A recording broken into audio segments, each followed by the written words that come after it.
Italy was so special to Christa. She loved Italy. Only on to tonight. Friends of the pregnant Heights woman allegedly murdered by her husband, who has fled the U.S. to Italy ahead of his trial, are speaking out for the first time. Right now, Lee Gilley is apparently in Italian authorities' custody after cutting off his ankle monitor and fleeing. That's what authorities tell us.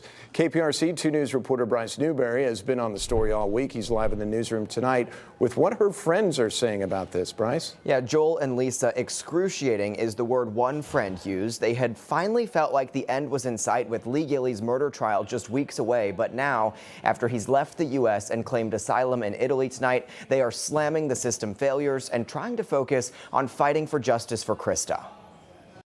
Christa loved Italy so much that I actually associated her with Italy. These are new photos tonight showing Houston mother Christa Bauer on a girls' trip to Italy 2 years ago, just months before her husband is accused of strangling her to death at their home in the Heights. It is upsetting that this place that is so deeply connected with her would now be associated in this way. Christa was proud of her Italian heritage and dreamed of getting dual citizenship. Her high school friend Cara Kelly says, but now it's where her alleged killer, Lee Gilley, is in immigration custody.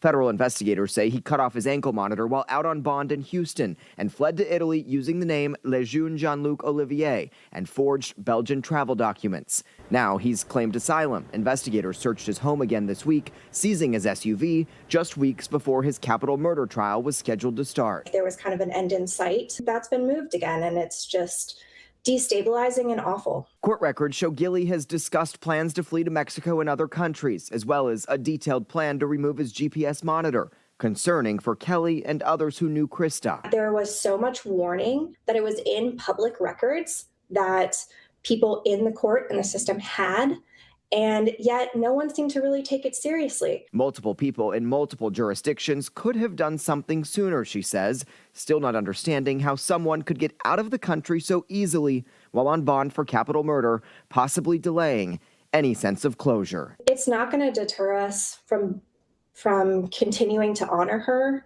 and sharing her story and reminding everyone of how amazing of a person she was.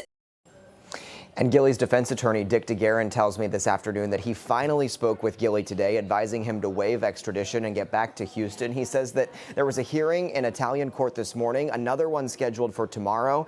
That's when he understands they'll consider whether he'll be prosecuted in Italy for presenting those fake documents. So tonight, we still don't know when he could be back or when his trial here in Houston could move forward. Live in the newsroom tonight, I'm Bryce Newberry, KPRC 2 News.